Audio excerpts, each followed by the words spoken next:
निमित्त हिंदू नववर्ष त्यानिमित्त आपल्या Jawahar colony, Vishnunagar, Bhanudasnagar, new Shantiniketan colony, Mitranagar, Nathnagar, Balajnagar या वस्तीमध्ये आपण शोभायात्रा तो प्रत्येक वर्षी 26 वर्षापासून काढतो आणि यावेळेस नवीन आपण हिंदू संमेलन ठेवलेले हे श्री स्वामी विवेकानंद हिंदू संमेलन म्हणून समिती आम्ही तयार केलेली आहे। या समितीमध्ये जे सदस्य आहे त्याच्यात नंतर याच्यात आम्ही या मिरवणुकीमध्ये प्रभू रामचंद्राचा देखावा, सीता सजीव देखावा असणार आहे। त्याच्यानंतर ढोल बँड आहे आणि इथून भोलेश्वर मंदिर, भानुदासनगर येथून आपण याची सुरुवात करणार आहे। तर त्याचा प्रभू रामचा रथ असणार आहे। तिथून तो दुर्गा माता मंदिर इथं विष्णुनगर, त्याच्यानंतर तिथून हनुमान मंदिर, त्याच्यानंतर जैन मंदिर हरिहंतनगर, तिथून नाथनगरमध्ये तुळजा माता भवानी मंदिर, गणपती मंदिर, त्याच्यानंतर मला तसं फिरून मित्रनगरमध्ये नर्मदेश्वर मंदिर, महादेव मंदिर इथे त्याची सांगता होऊन तिथे हिंदू संमेलन आयोजित केले। किती वर्ष आहे आणि कधीपासून हे करताय जर आधीपासून? शोभायात्रेचं आमचं हे 26वं वर्ष आहे आणि संमेलन हे पहिलंच वर्ष। संमेलनात काय काय होणार आहे?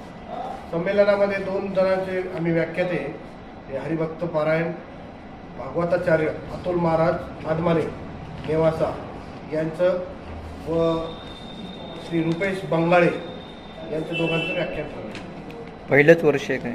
हो, हा कार्यक्रम प्रभागापुरता मर्यादित कसं?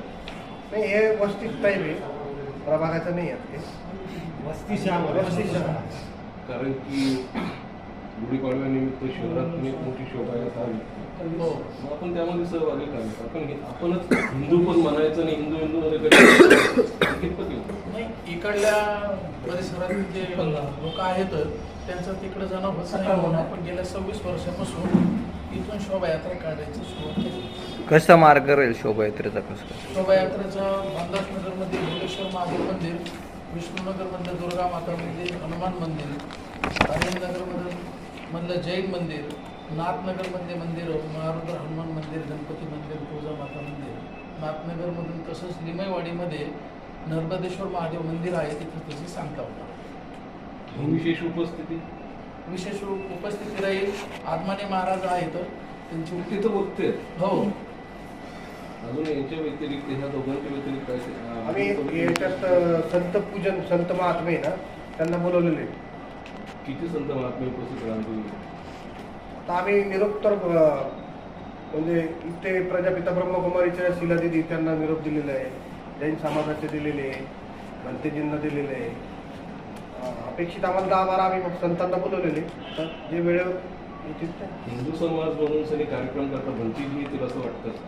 हो येतील येतील। हा सर्वसमावेशक कार्यक्रम, त्यामुळे भंतेजींनी 18 पगड जाती जमातीचे लोक इथं आम्ही बोलवलेले आहेत आणि ते सगळे आमच्या विनंतीला मानले होते। कारण की हा जो आहे आम्ही प्रत्येक घरामध्ये जाऊन प्रत्येकाला समजावून सांगितलेलं आहे की हिंदू संस्कृतीप्रमाणे आपली एवढी परंपरा जी संपत चाललेली आहे ती कशी एकवटन, त्यामुळं आपण हिंदू संमेलन ठेवलेलं आहे आणि यामध्ये निश्चितच सगळेच धर्मगुरू येतील। यामध्ये काही मित्रमंडळ वगैरे काही इतर का फक्त हिंदू संमेलनच फक्त सर्व मिळून आहे, हिंदू संमेलन आहे पण सर्व मिळून आहे।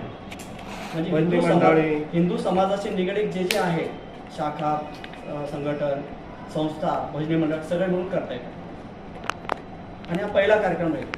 असं पूर्ण शहरामध्ये विविध ठिकाणी होत आहे। काल जसं मयूरबन कॉलनीमध्ये झालं तर तिथे कमीत कमी 700 ते 750 लोक फक्त खुर्च्या बसून गेल्या होत्या, बसायचं जागा नव्हती, एवढं मस्त संस्कृती एकदम म्हणजे शिस्तबद्ध कार्यक्रम होता आणि तिथे कोणत्याही नेत्याला, कोणत्याही राजकारणी माणसाला स्टेजवर थारा नव्हता। म्हणजे संघप्रणिती का करतात? हां, संघप्रणिती का? नाही, सगळे मिळून आहे, सगळे मिळून आहे। पुढाकार संघाचा आहे, सगळे मिळून आहे। जेवढ्या हिंदू संघटना आहेत सगळ्यांचं मिळून आहे आणि हे शहरामध्ये विविध ठिकाणी होत आहे। आपल्या इकडे चेतनानगरमध्ये पण आहे 22 तारखेला, वंदे मातरम ग्राउंड आहे तिथं पण आहे 24 तारखेला आणि आपल्या 19 तारखेला असं किती ठिकाणी आपल्या भागात शहरात खूप ठिकाणी आपल्या प्रभागात 4 आहे. पूर्ण शहरभर आणि ग्रामीणमध्ये पण चालू आहे मला वाटतं. सगळीकडे प्रशिक्षण नाही कमिटीची स्थापन केलेली आहे. शाखाही सोबत आहे. शाखा आहे, विश्व हिंदू परिषद आहे, सगळ्याच पार्टीचे लोक याच्यात समाविष्ट आहे. असं काही नाही की लिमिटेड संघ परिवार, भारतीय जनता पार्टी, शिवसेना, जे जे हिंदू परिवाराशी निगडीत आहे, ज्यांचा विचारशैली हिंदू परिवाराशी मिळते, ते सगळे याच्यामध्ये विचाराचे आहे ते त्यांच्याशी मिळते.